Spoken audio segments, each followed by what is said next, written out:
A criação de Deus, ela é perfeita. Quem causou a imperfeição foi Satanás. Por isso que uma das heresias que eu vejo que as pessoas cometem é dizer que em João 10:10, aquele ladrão que João está dizendo ali, né, escrevendo através das palavras do Senhor Jesus, não é o diabo que está cometendo. Sabemos que ali é um mercenário que Deus está falando. Mas quem que faz o mercenário roubar? Quem que faz o mercenário matar? Quem que faz o homem amar? Quem? O homem tem capacidade de amar? Tem, pastor? Claro que não, se não vir da parte de Deus. Por quê? Porque Deus é amor. A gente só ama porque Deus coloca o amor dentro do coração da gente. As pessoas matam porque Satanás coloca o ódio dentro do coração. Há sempre um equilíbrio dentro do ser humano. Onde ele vai opinar, para onde ele vai querer pisar, para o lado direito ou para o lado esquerdo. Para o lado direito o amor, para o lado esquerdo o ódio. Para o lado direito o perdão, para o lado esquerdo, meu querido, a falta de perdão. E assim eu não consigo entender muitas pessoas que não atribuem todo esse caos aí ao diabo, estão aplaudindo de em pé, ou ajudando a Satanás ganhar espaço nos corações. É como eu sempre digo, irmão, a gente não precisa ajudar o diabo, porque ele trabalha sozinho. Ele já tem os demônios para ajudar eles. A gente, meu querido, veio trabalhar para Jesus. E Paulo disse, ai de mim se eu não pregar o evangelho. Sabe o que Paulo disse? Eu fui posto em defesa do evangelho. E sabia que muitos não gostam de defender o evangelho? Por quê? A defesa do evangelho causa perseguição. A maioria não gosta de defender porque vai ser perseguido. Por quê? Jesus Cristo disse, e sereis odiado por causa do meu nome. E quem é que gosta de ser odiado? Eu sou o primeiro, cadê o segundo? Por causa do evangelho. O ódio das pessoas que não servem a Jesus faz bem para a gente crescer na fé. Você já viu que muitas pessoas às vezes não acreditam no evangelho? Eu acredito. Mesmo se Jesus não tivesse falado para mim do evangelho dele, eu acreditaria. Sabe porque as coisas têm que ter lógica. Qual é a religião mais odiada no mundo? Não é o Islã. Não é o centro de Umbanda, não é o centro espírita, não é a igreja católica. São os cristãos genuínos.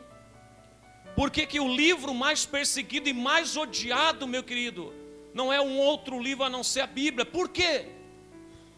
Tem que ter lógica nessas coisas. É odiado porque existe. É odiado porque é real.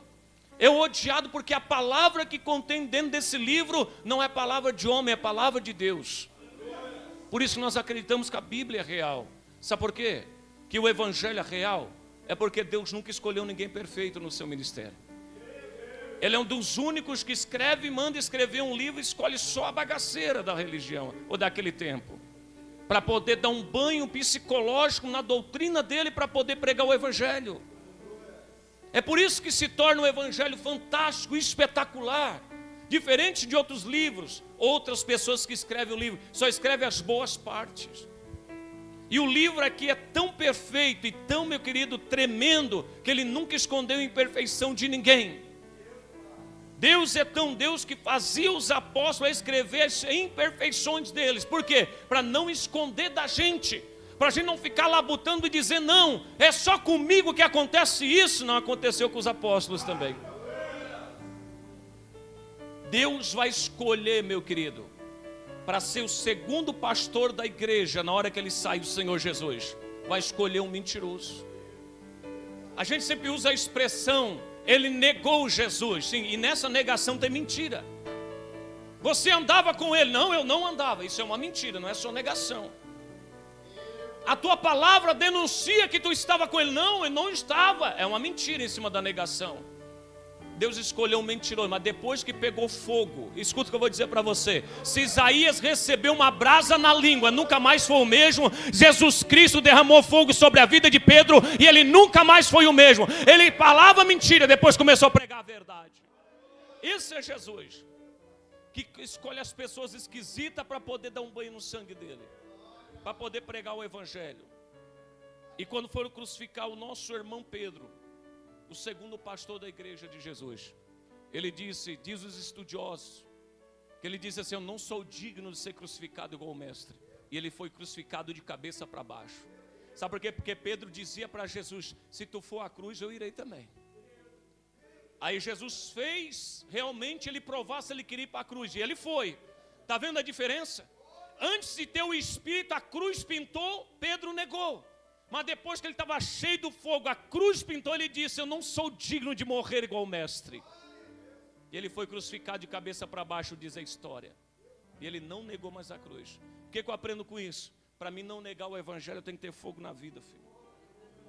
E onde é que tem fogo, pastor? É no quarto. Fechai a porta do quarto e fala em secreto com Deus. Não, é na igreja. As pessoas só mudam, meu querido, através, meu querido, da reunião da igreja. Deixa eu te dar mais um estudo breve aqui. Quer mudar dessa tua negação em Cristo? Tem que estar na igreja. Às vezes você nega a fé. Eu sou crente hoje, amanhã eu não sou, não sei o que eu sou. Tem que estar na igreja. Não tem que fazer igual a Tomé. Quando a igreja está reunida, sai, não sabe para onde é que vai. Vai contar para os outros, se não sabe se está na fé ou não está na fé. Mas Jesus aparece quando está a igreja. E quando Tomé aparece no meio da igreja. Aí os outros disseram para ele: Tomé, o mestre esteve aqui. Eu só acredito se colocar as mãos. A vida de Tomé mudou porque ele se reuniu com a igreja. Ele estava na igreja. Aí Jesus puxa aqui: Tomé, coloca a mão na identidade. Ele disse: meu Deus, e nunca mais ele foi o mesmo. A dúvida de Tomé começou agora no seu vocábulo, dizer: meu Deus, Deus meu. Agora passou a ser o Deus de Tomé. Para ele ser o teu Deus, tem que estar na igreja, filho. Amém? Jesus não vem salvar o